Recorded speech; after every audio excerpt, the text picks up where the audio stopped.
The Supreme Court on Monday has stopped efforts by several states to block funding for Planned Parenthood. Now, what's interesting is that the court, only 3 conservatives agreed to hear a case that would have gone against the opinions of 2 other lower court opinions that said the states would be violating federal law if they decide to terminate contracts, Medicaid contracts, with Planned Parenthood affiliates that offer preventative care. Now, this preventative care is for low-income women. So you can see why it's actually really important to have Medicaid be able to work with Planned Parenthood and their affiliates, right? Now, the justices that voted to hear this were unsurprisingly Clarence Thomas, Samuel Alito, and Neil Gorsuch. Because, of course, no women. Yeah. So there were, it was all dudes, of course. I was like, yeah, I want to hear that. Yes, we want to make sure to hear this case so that we can strike it down. We can strike down Medicaid funding so that those poor women who are low income, well, they don't get to have health care. They don't get to go to Planned Parenthood. Now, Chief Justice John Roberts and Brett Kavanaugh, interestingly enough, sided with the court's liberals in not taking up the case. Now, this is interesting. It's not saying that by not taking up the case, they're not saying that, oh, no, we agree with the lower court ruling, which on its face would seem like that is exactly what happened. However, there might be a different reason, at least when it comes to Kavanaugh. Now, Roberts, I guess, might be a little bit of a swing vote on this one. But Kavanaugh, certainly, I do not think he is in favor of Medicaid funding for low-income women.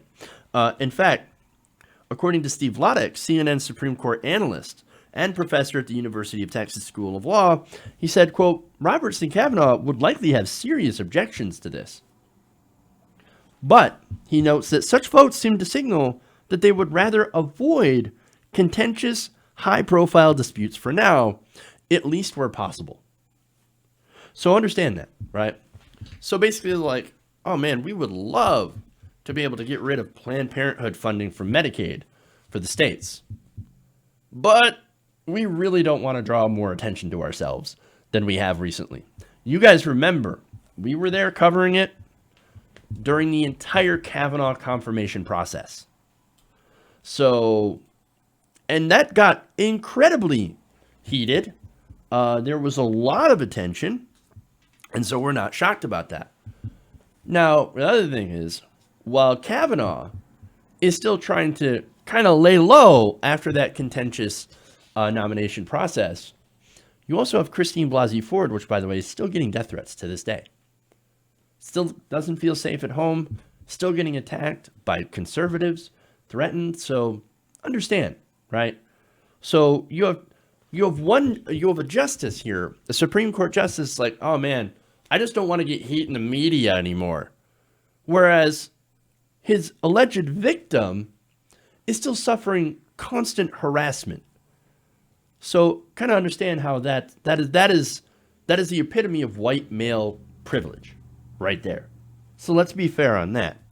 Now, those same people, by the way, who are attacking Blasey Ford are probably likely to be pissed off by this ruling because it allows Planned Parenthood to continue to actually serve low-income women and do things like give cancer screenings, contraception, and other services. Now, the 2 states that tried to get this up to the Supreme Court were Kansas and Louisiana.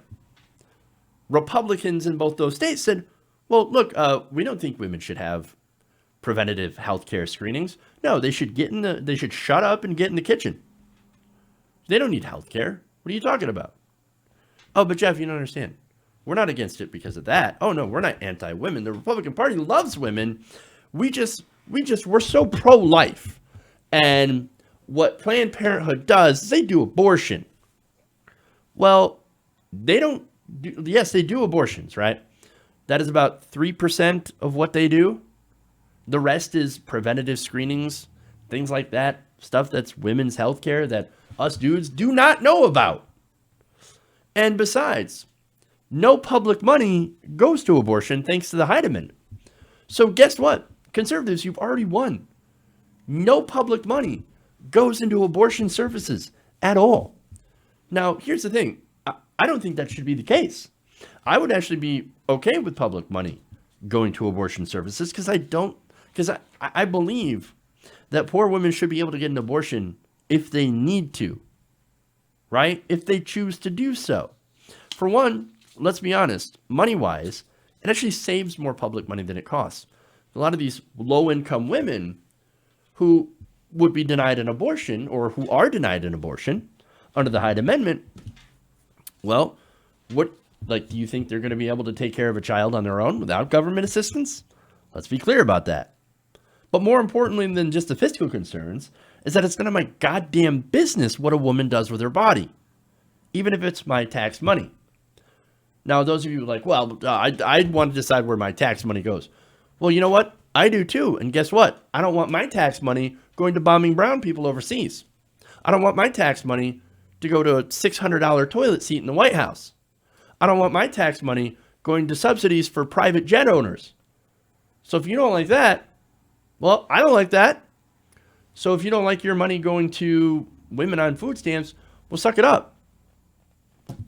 Because I certainly can't decide where my money goes. That is unless, of course, you get involved in elections and elect politicians who decide, yeah, you know what? We're not going to give subsidies to giant corporations. And I'm all in favor of that.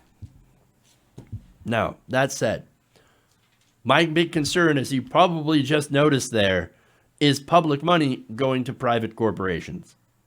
So maybe we should talk about that, or the money we spend on endless war. Look, I don't know if you know about this, right? You're probably going to be really surprised. But being pro-war is kind of the opposite of being pro-life. You are not pro-war. I'm sorry, you're not pro-life if you're pro-war. I'm just saying. Just saying. Now, again, the reason this ended up in the Supreme Court is because of Kansas, Louisiana.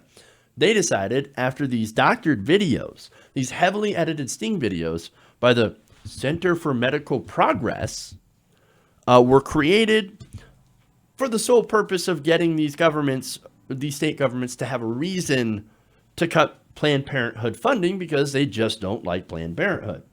These videos, they worked in Kansas and Louisiana. They cut their contracts, right? And look, this is what happens. It's what happens when you don't have an argument. You make things up. You doctor videos to try to get people in government who believe the same way that you do to have a good reason to go against Planned Parenthood, which is an incredibly popular organization. In fact, a majority of Americans believe that we should continue funding Planned Parenthood services because of what they do for women, especially low-income women. So, now the thing is, thankfully, it failed.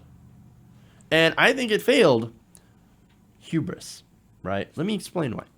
So, if it had been for example, if the Republicans had if Trump nominated somebody who is a milquetoast, like, Republican, right? Someone who didn't have the baggage that Kavanaugh had brought to the Supreme Court nomination, he probably would have ended up sailing through. There is a very good chance there would not have been such an outcry. But Republicans are like, no, you're going to take it. We're going to ram this nominee through, and you're going to like it. Which is pretty, of course, emblematic of the whole situation surrounding Brett Kavanaugh and the allegations. Okay? And let's be fair on that one. Again, with the terrible mental imagery. I'm sorry, guys. But that's what they did, and there are repercussions to doing that. And so, here you go. That ramming of Brett Kavanaugh through, despite massive unpopularity, might have actually just had a negative impact on the conservative movement and directly influenced this ruling. Fascinating, isn't it?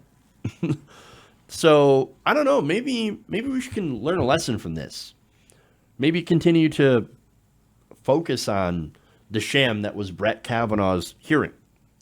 So maybe that, in the hopes that maybe we can shame him into not ruling on things related to women and women's health, At least that way we could try to protect women as much as we can through this administration and beyond. Because, look, let's be honest, for the next couple of, generations, the Supreme Court is basically now in Republican hands. And so we got to take our victories where we can and really keep our focus on protecting the rights that we have.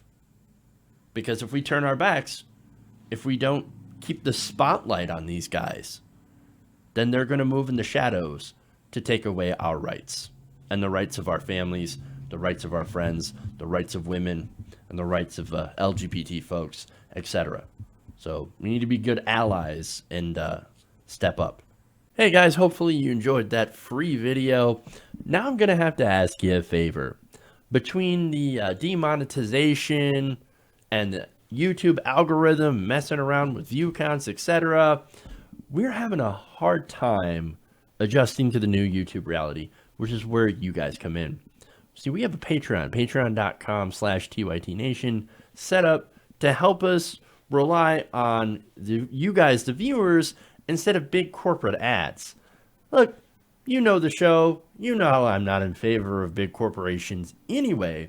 So help us transition away from relying on the ad model to pay the bills and sign up to be a patron, patreon.com/TYTNation. That goes a long way to help us keep the lights on.